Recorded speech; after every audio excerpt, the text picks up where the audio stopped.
go. Warm welcome to the fourth panel conversation of Green Destination Story Awards 2021 in the category Islands and Seaside. I'm happy and honored to host this conversation. It certainly got my travel toe itching. We are totally global today. I'm welcoming and saying good morning to Niue Island, which is located in the South Pacific, and all the friends of Niue Island nation, with Moka Ioane Laufoli as the acting CEO of the tourism organization, and warm welcome, Dobrodošla, from Lika destination of Croatia, Petra Kovacevic, the cluster manager. Thank you. I'd like to say big thank you for the jury of 12 who have been doing a really good work and a lot of work to, read through all the good stories, because they are so diverse and so exciting. And it's certainly hard choice to say who is a winner, who is the second, who is the third. Today, the second place, which would be Saba, Dutch Caribbean, we have to excuse, but I'm going to say a few words about their good practice story as well. The stories are all very different, and you, both of you, have looked at the opportunities, but also the challenges as an island, as a seaside resort. And I'd like to maybe quote here the former Secretary General of the United Nations World Tourism Organization, Dr. Taleb Rifai. He opened the ITB one year, not so long ago, with the words, "It's not what you have, but what you do with what you have." And I see in all the three cases a really good work done. And so I'd like to congratulate for your achievement so far. So my name is Kirsi Hyvänen. I am from Finland originally, but my base camp is here in the mountains of Montenegro, and we have a very, very long winter this year. So in case the connection breaks, which it shouldn't happen, we have my colleagues of Green Destinations here backing up. And my work is basically coaching destinations and businesses on their way to more sustainability as partner of Green Destinations here in Montenegro and the Western Balkans. And I'm also a member of the Global Ecotourism Network and the European Ecotourism Network. But now to you, ladies, you have achieved between the cornerstones of innovation, effectiveness to address a sustainability challenge, and the possibility to replicate your story in other places, a high award. Let me ask you this first question. What makes your good practice story compelling? Or let's put it this way, what aspect or aspects are you most proud of in your story? Maybe we start with Moka. Thank you, Kirsty. So in responding to your questions, for Niueans, the sea, the land, and the sky are considered the natural resources, but also considered the cultural resources. And because they provide important sources of food, culture, and well-being and income for our people, this is why Niueans are passionate about protecting the environment as well as protecting our cultural values. The sky in particular, I'll talk about the sky in particular because our good story is based on it.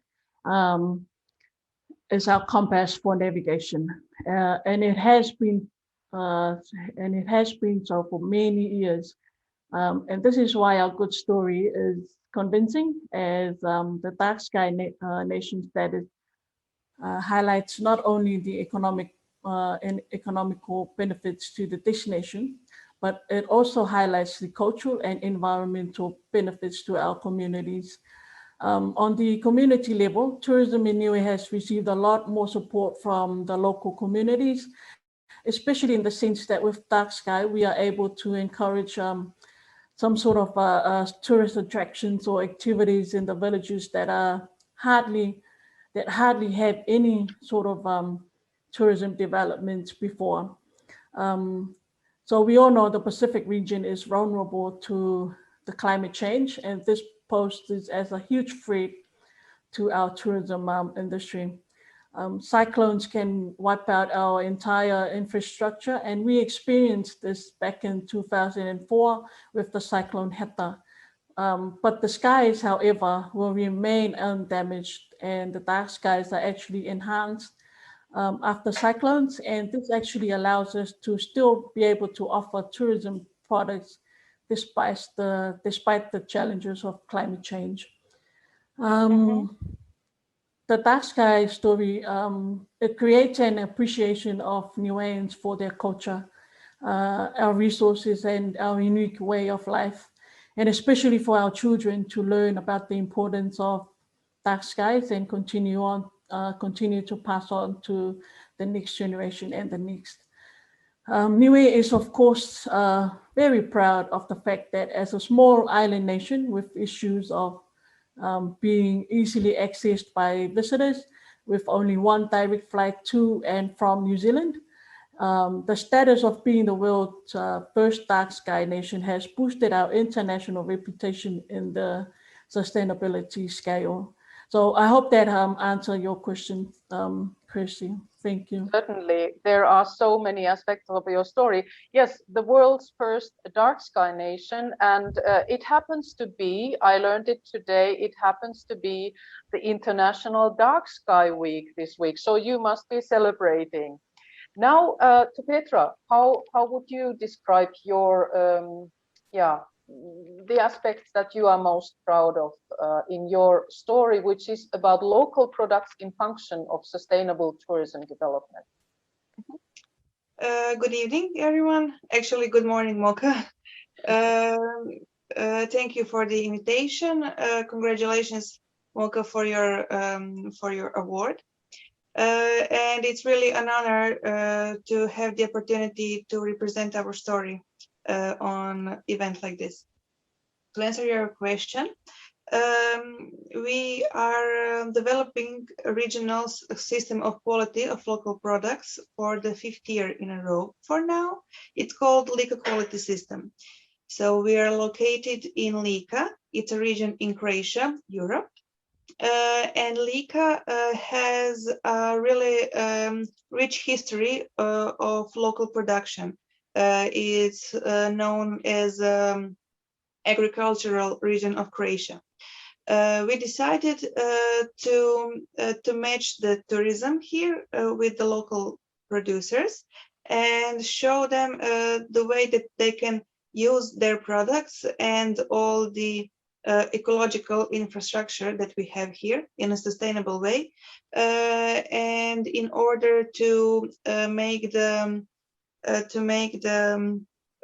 quality of life much better than it currently is. We currently have more than 150 products in our system, and we are proud of what we have accomplished by now. Right. I also learned that like 50% of your surface is actually a Natura 2000 protected area, and with 3 national parks, you have really quite amazing region there, and it's accessible, well accessible also from all over Europe by land or by air. The local produce, you describe it in your story that it's been always like this. It's been traditional, but the local people didn't really kind of bring it to the markets to in connection with tourism. So you as a cluster manager, you have brought several let's say players together to make this happen. And as you said, you started 2017 And Mocha, your process started somewhere 2018. I think we can learn from both that yes, these are processes and not projects. Like, okay, let's run a project 2 years and then it's done. You have also prepared some questions between each other. Maybe I can invite Mocha to start conversation.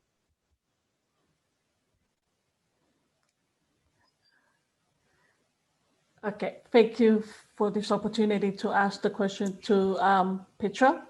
So in regards to supply and demand, I am interested in knowing because the tourist facilities such as accommodations and restaurants and tourists themselves, as well as the local communities, are demanding this local produce. How has it impacted on the supply, and what ways are you looking at dealing with the impacts? You mean how did we match producers and buyers? In regards to supply and demand, because many people are demanding this, because you mentioned before, people don't usually take it to the market, these products, but now they're starting to. So because of the increase in demand, how has it impact on the supply? I understand. Thank you. We're talking about small local producers. That means that most of them weren't producing a lot of their products before. We're also talking about most of the people who depend on seasons. For example, you can't have honey if bees don't work well that year. Most of agricultural products also depend about the weather and so on. And that's the reason why we can't promise to our hotels, restaurants, and other facilities that we will have a certain amount of some products. However, we can do it with the souvenirs, and that is the way we try to combine the producers with the buyers. Literally every product is a story for itself. We know all the people by its name. We practically know all of their families and the way that they work and the way how they work. And sometimes, actually most of the time, we're trying to balance between demand and the offer. Many of those people weren't producing big amounts of their products, and like you mentioned before, it's a process, it's not a project. So we are trying to develop it step by step, and also to increase their production step by step, because some of them were producing like 100 I don't know, kilo per year, and our demand are 1,000 kilo per year. They don't have enough money, machines, or other resources to increase that fast. So we're taking it step by step, but as we said, it's a process, and that's the reason why it is sustainable, because it will be permanently established. Right. Have you prepared any questions to Mocha, Petra, from your side? Yes, I wanted to know how did it all started? How did you had the idea for astrotourism, and yeah, and how it actually all started? So thank you for your question. So back in 2018, there were a couple of couple, an elderly couple from New Zealand, and they have dark sky experience. So they came here and they fell in love with our skies. It's the darkest sky they've ever seen in the whole world, they said. So they put forward the idea to our former CEO,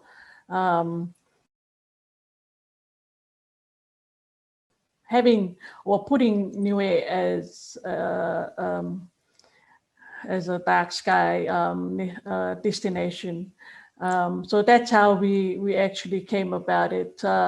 We knew of our dark skies. A lot of people around here knew about it. A lot of people are using our skies, our stars for their navigating purposes, for fishing, for hunting. But we haven't really. We didn't really look at it as an tourism attraction. So when this couple introduced the idea, we saw it as a very good idea to or a very good tourism product for us. Astrotourism is actually growing worldwide, and some of the researchers has shown that travel to destinations with less light and pollution, is growing, and a lot of places around the world are unable to see the beautiful creations of the skies, and at nighttime. But Niue is one of the very fortunate places to still have very clear and visible dark skies. And better yet, it's the whole island that's been protected by light pollution. It used to be bright lights that attracted people, but I think that's not the case anymore for many people. And people are more into finding places on Earth that remain somewhat untouched by globalization and pollution. And because we're trying to move into being sustainable, the dark sky nation concept is a very good idea for us. For Niue, it's a benefit of tapping into this high earning type of tourism, and especially that it supports responsible tourism, and also being able to share our stories about our values and ways of living. So our ancestors, they used the stars to navigate their ways through hunting at the bushes at night, and also used the stars as navigating tools for fishing. Also, the first settlers of this place used stars to navigate their ways to the land. And these methods have been passed down from one generation to the other, and our fishermen and hunters are still using these methods today. It's quite valuable for us to share our stories and being able to receive economical, environmental, and cultural contributions in return to our destination. Thank you. I'd like to introduce also the second place destination, a little bit about the good practice story of Saba, Dutch Caribbean, which is, by the way, the second good practice story which made it to the finals this year. And they cannot be with us, unfortunately, today. But the solution that they have, I think it is very interesting and important in times of climate crisis and water shortage in small destinations like your newer island. I'll be interested to hear how you deal with the water, or also Lika destination. In Saba, they have founded a drinking water bottling plant, which sounds like, okay, something every day. But when you read the story, and I really warmly invite you to read the story, the island is largely dependent on rainwater catchment for water supply. And they have had really the problem of, single-use plastic bottles, etc. with something like nearly 150 people per square kilometer, which is a big difference to both other places. Niue and Lika both have a very small population per square kilometer, 6 and 7, and Saba has nearly 150. So you can imagine the amount of water also needed. The impact with this drinking water bottling plant is a great saving, like 50,000 bottles per year will be saved just by the fact that people use reusable bottles. They can refill, and there will be, if not yet already is, a single-use plastic ban, and dispensers in water dispensers in hotels, etc. So you can count within 10 years, about 500,000 bottles won't be, put into the nature where they end at the end of the day. Even if they are recycled one day, they will be somewhere either in a landfill, often enough in the sea, or burned. That has been the old solution. Everything poisonous. So 500,000 bottles not going that way. That is a great success. So maybe we hear from Niue Island, like Moka, what is the water side of things on your island? How should we imagine it? How do you deal with drinking water? Where do you get it? Do you have enough, or I read also that you have a very comprehensive approach to sustainability already. So you didn't start from zero. This is not the only thing with the dark sky that you have been done in the past. What about the water and plastic, fighting waste? How do you deal with that? Okay, thank you for that, Kirsty. So firstly, I'd like to reiterate what you mentioned before in regards to our sustainability journey. So before we came about being the first dark sky nation in the world, we had already been undertaking other sustainability activities, and water is one of them. So so that the water on our island is stable, I must say. We have enough drinking water, as well as water for our animals, like the pigs and all that. So in regards to sustainability, the Department of Environment has initiated a project where they supply each household with water tanks to catch rainwater. But we still use our tap waters as well. So our water lanes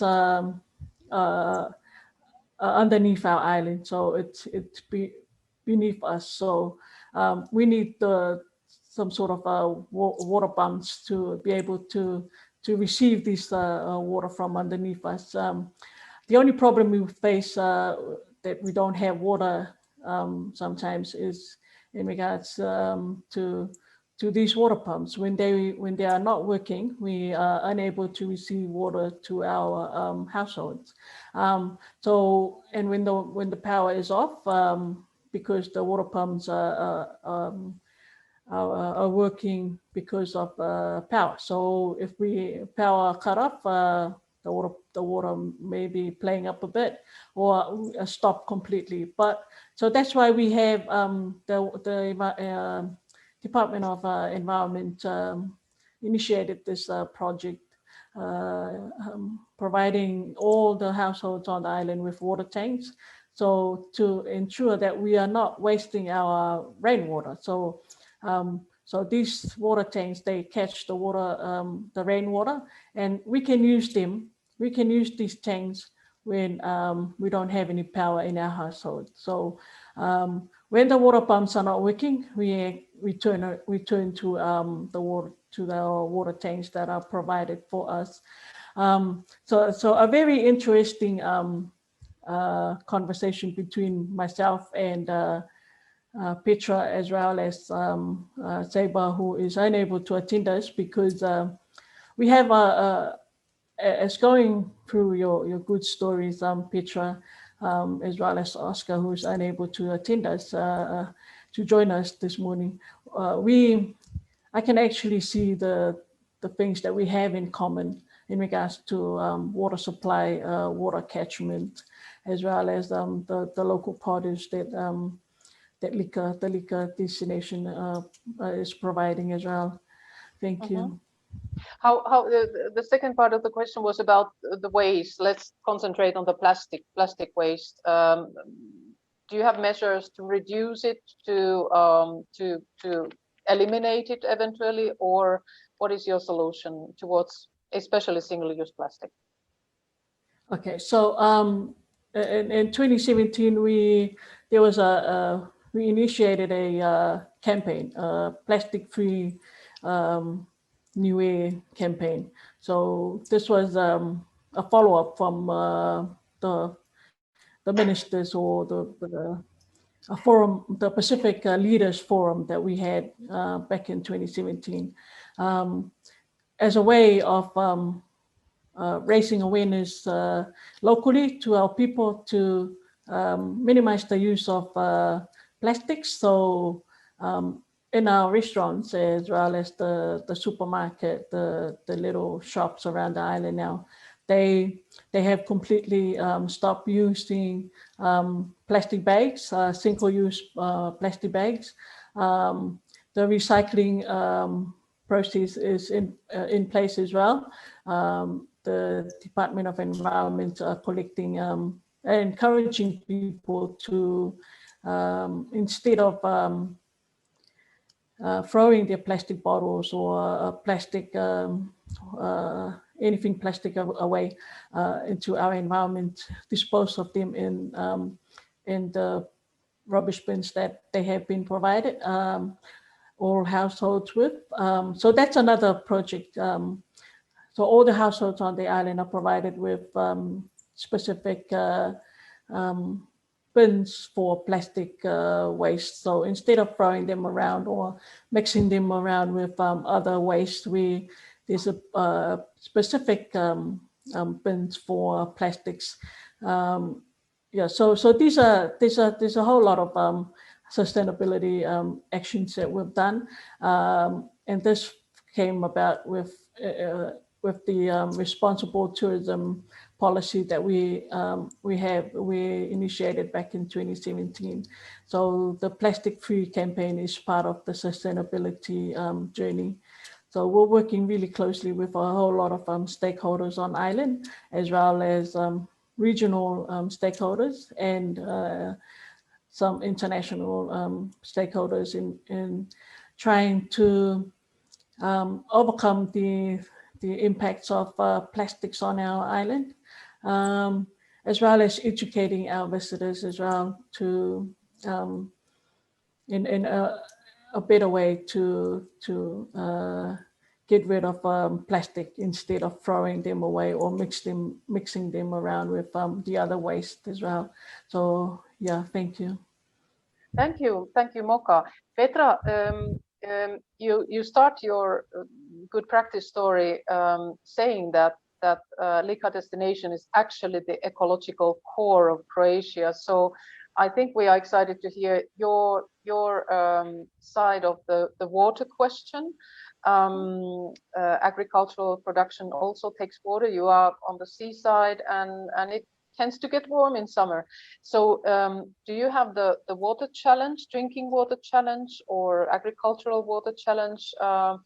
And how about the waste management, especially plastic, avoiding plastic? And how do you deal with that with your local producers as well? Everybody likes to package nicely, but are there special solutions that you promote with the Lika quality when it comes to packaging as well? So one of the good sides that we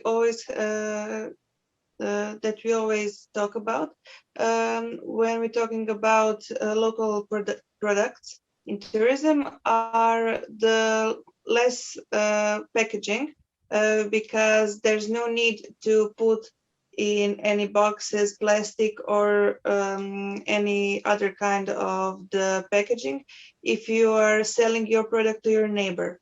So buying from your neighbors or people in destination, buying locally, reduces the amount of all the gases needed in that supplying chain, and also the air polluting is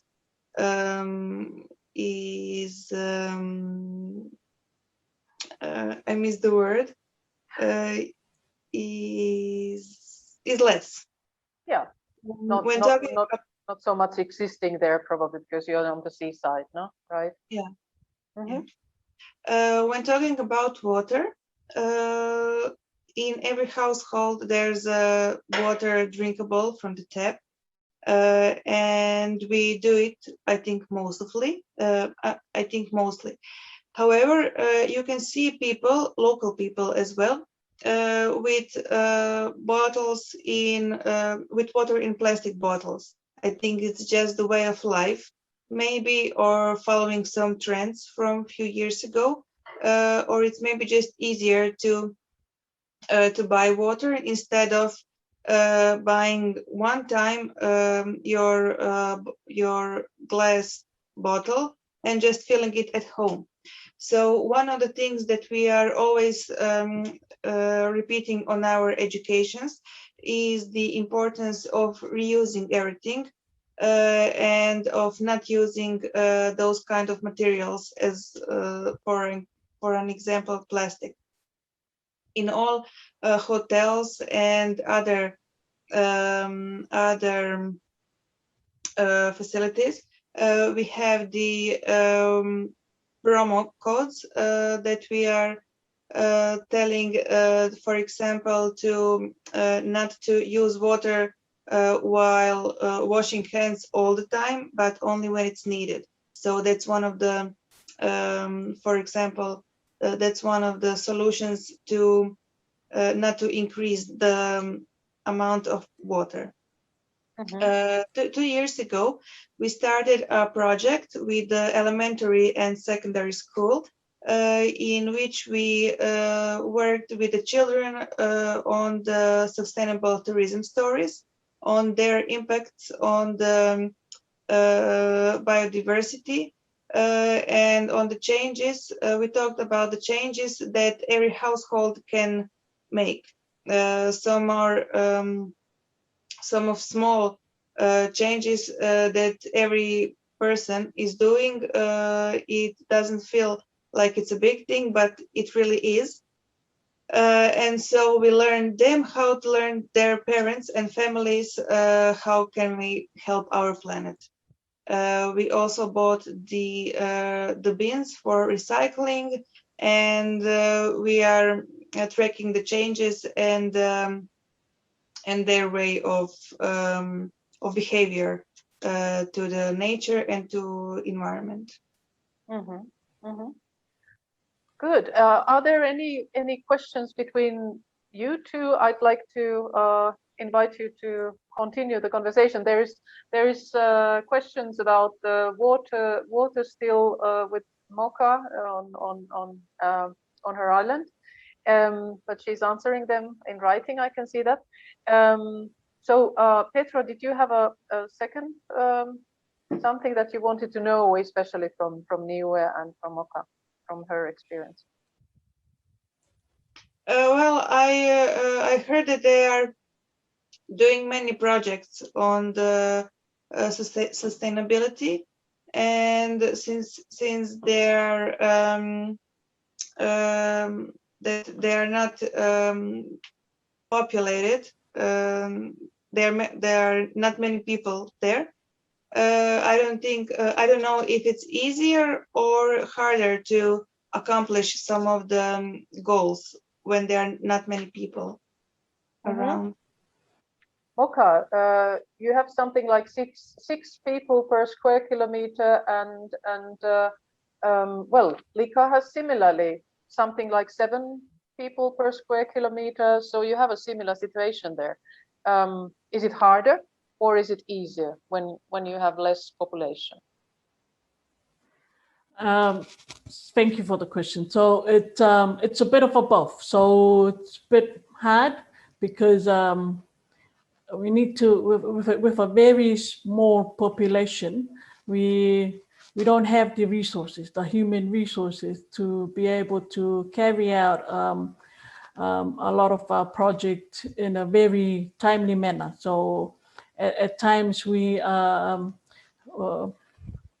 a bit slow in getting our initiatives or projects accomplished because of the resources, the scarce resources that we have. So that is one of the main reasons we contract a lot of international or regional bodies to help us in this regard, so that we can be able to boost our ability or our capacity in being able to carry out our projects and our activities. It is hard. I mean, nothing is nothing. We don't get anything for free. We have to work hard to get something. But with a very small population of people, it's easy in a sense that it's very easy to raise awareness to our people and change their mentality. So you see with the dark skies. So before dark skies, a lot of the local peoples do not really support the idea of tourism. Probably 20% of our people are not supportive of tourism. But what we want as a tourism office, we'd like 100% of our population to support tourism. Well, with Dark Skies, we've seen that a lot more people are supportive of our of tourism, because it links to our cultural values and it links to protecting our environment. So that's in a sense of being getting things easier. So that is the reason why it was really easy for us to accomplish our Dark Sky Nation concept due to the idea, because people are already aware, and our people already know that our skies and our stars, our navigating tools or methods for fishing and hunting. But it's not really, it hasn't been used as a tourism product. But once we use it as a tourism product, we get a lot more people, local people, to support the initiative and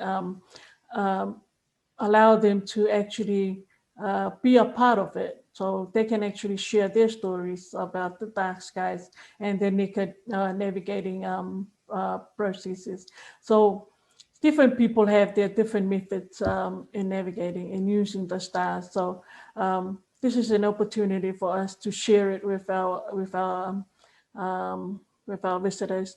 So and to sum up my answer, so it's hard in a way that we are a very small population and it's very scarce resources, but it's easy in the mentality that raise, in a sense that it's easy to raise awareness to our local people because there's not too many of them. And news gets on very fast on our island. So once you hear something, it gets on, it reaches all the people on the island. And we are very small that to the point that we know everyone, and we know everyone by who their families are, who they're related to, and what their links are to the other villages. And so that's how small we are and how togetherness we are. So we support each other in whatever villages opportunities or activities we each do. So that's I hope that answers your question, Petra. Yes, it does. Thank you. Petra, how is it at your end? You said also the same thing, like also every farmer by name and like very in detail, and it's a community. I think both of you have done amazing job with your local communities, bringing also generations across generations these topics together. How has it been on Lika? Like let's think about it from the viewpoint of maybe of our audience also. What could be a takeaway for them in this context of working with the local community, like a lesson learned? What would you tell them, how to go about it? Well, communication is definitely most important, and it must be always a priority for everyone to understand each other. It's not always easy because there are many different people profiles, as always. But we always have to be understanding for each other, and we always motivate them to motivate themselves, to motivate one another. We always tell that it's important to tell that, okay, thank you, my product is good, but I have a neighbor and their products are good as well. To give someone a hand who is maybe not so good as we are, but it will come back to us because developing one another are developing the whole destination, and it can only be good thing if you recommend someone else. So I would always put that on the first place, communication and education as well. People here are doing always actually are doing mostly some kind of processes as their parents did, as their grandfathers did, but we have to be aware that that's good traditional product traditionally, but also with some kind of new technologies that marketing is only our friend, that social networks are also have to be used. So we do a lot of education with our partners, and we learn from them as well. Mm-hmm. Mm-hmm. Right. I've been seeing some questions on the chat, but I'm not in it. So a question to my Green Destination colleagues: are there any questions there from the audience? Feel free to pose any, by the way, that haven't been answered. Maybe in the meanwhile on the chat. Hi, so actually we have a question from Adza. Sorry if I don't pronounce this name correctly, which is very interesting. It's chatting from Bhutan. So it's so nice to have a person also from Bhutan. And he was asking more about if it would be more safe for people to drink water from the reservoir upon treating them from directly drinking from groundwaters, or are they treated beforehand? So do you use this water reservoir? That's what it's asking. So I think the question that is if it's safe to drink the water directly, or you should treat it beforehand. Mm-hmm. That's a question to Niue Island, I suppose, or for both. I would say for both, because it's not directed directly. But okay. Yeah, thank you for, I am viewing the question as well. For us, the water from underground that comes to our water taps at the household, we are encouraged to boil the water before we drink it. It's not really safe for us to drink it directly from the water, so from the water tap. So that is why we initiated the idea of water tanks to catch the rainwater. So the rainwater that goes directly to the water tanks are being purified as well, and they there's actually a system within the tank that actually purify the water. So it's actually really safe to drink the water from the water tanks, the actual water tanks that are provided for the households. But the ones that are the water that are coming directly from the taps, we are encouraged to boil the water. So I see there's another question in regards to the water bottles. So we're still importing water bottles from overseas, especially New Zealand. But these plastic bottles are actually biodegradable at the moment. So they are safe for our environment. So I hope that answers your question. Thank you. And maybe here is a lesson from Saba to take over to the South Pacific with the dispensers and drinking water bottling plant eventually to think about it also on your island. I'd like to take a look to the future with both of you. What would be your plans and priorities to build on this success for your destinations in the near future, year 2, 3?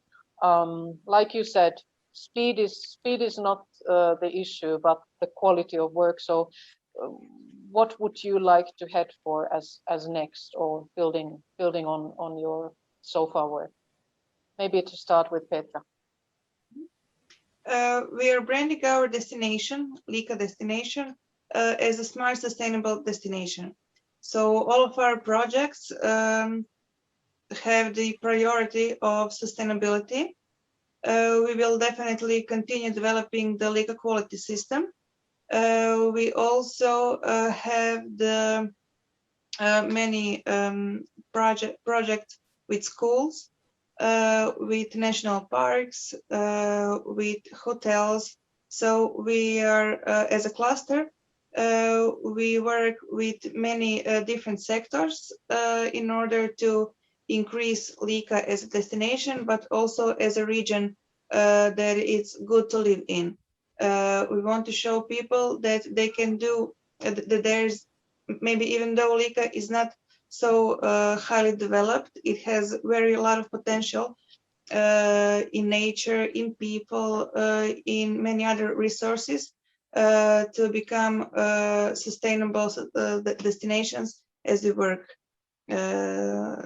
to make it. Right.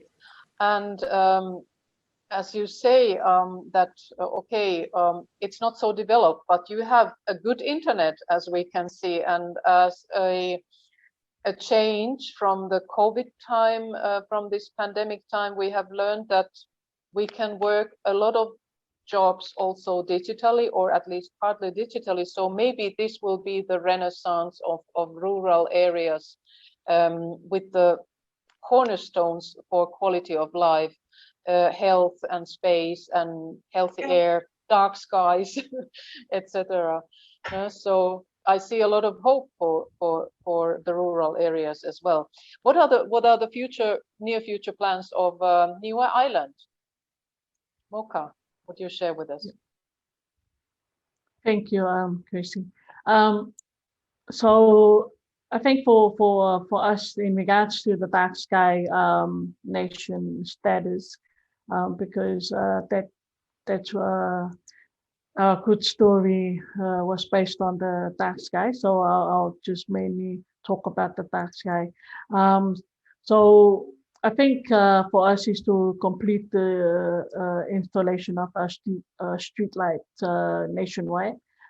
So some of the villages have changed their street lights to the ones that are specified specific dark skies lights, so that are approved by the International Dark Sky Association. So some villages have replaced theirs, so we in the process of completing the rest of the villages. But as I mentioned before, in regards to our discussion before coming on live in regards to the COVID and the impacts that it has on our funding and our financial capability. So, and due to that fact, we are a bit unable to carry out the installation at the moment, but we are trying our best to get that up and going. In regards to the renewable energy project, so these lights will actually help to reach our renewable energy objectives. So we're also looking at continuing to work on the rules that comes with the Dark Sky Nation to continue to hold our status, our Dark Sky Nation status. So most of these rules are around the type of lights that we use, and that the lights must be approved by a regulatory body. The another one is the fact that we need to have all our outdoor lightings to have shields around them to be able to minimize and prevent light spill. And the most important thing that we're looking at the moment in regards to dark skies is the tours for the visitors when the travel for our visitors is permitted again, to ensure that our people, so we've done some training workshops and training for our local people on how to carry out dark skies tours, on how to use the binoculars and to view the skies and see the Milky Way and stuff like that. So our people, we've got some really well trained people on that, but because of COVID, they are unable to carry out the tours because no visitors are allowed on the island. But that's our main focus at the moment, to ensure that these people, these individuals that we have trained before are ready and be able to carry out their tours when the borders are open again, as well as provide a bit of a refresher sessions for them just before tourists started coming in to the island again. Thank you. Mm-hmm. I see. We are slowly coming to the end. So if I may summarize, wrap up a little bit the points from both of your destinations, all very different, good practice stories. But you have interesting similarities, and I can say from my experience that these are kind of the cornerstones of sustainable development. You put the roots into the development by working with your local communities very continuously and widely and credibly. And yeah, trees, they grow from the roots, not from the tree top. So you mentioned communication, education, and staying in the process, not saying, okay, it's gonna be over in 2 years or something, but you always build on what you have started. So I'd like to congratulate both of you and also Saba in the Dutch Caribbean for your achievements so far, and wish you all the best for your future work. And we should stay connected. We will stay connected through the Green Destinations Network. Everybody here in the audience, welcome to follow on social media and also in the professional networks such as LinkedIn. We have the Green Destinations there. And I'd like to thank you, Green Destinations, the ITB Berlin, and also GLB Films for the support provided for the competition and the development work worldwide in over 200 destinations. And there are 2 more panels to come. We warmly invite you to join those.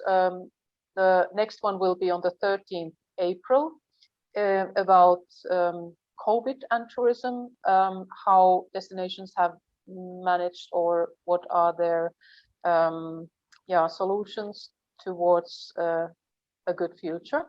And then we have on the 21st of April, the People's Choice Awards, which has been an exciting new aspect to this competition. I'd like to say thank you, Mocha. Thank you, Petra, for joining us this morning, tonight, and all the best. Thank you.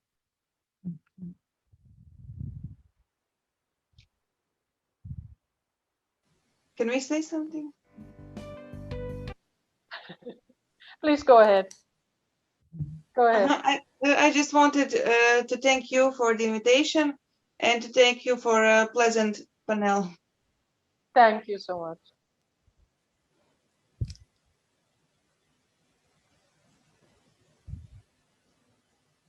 Okay. Yes, thank you very much, Kirsty, for the opportunity to share our stories with the rest of the people, the panel, the people that joined the panel, as well as the Facebook, the live stream on Facebook. Thank you very much for this opportunity, and Niue is humbled to receive the award. And may I reiterate the fact that respect for our cultures and our values is quite important, and as well as respect for our local communities, and because our people, we need our people to be able to carry out these activities and be able to be successful in whatever we do, and just being passionate about our cultures and our values.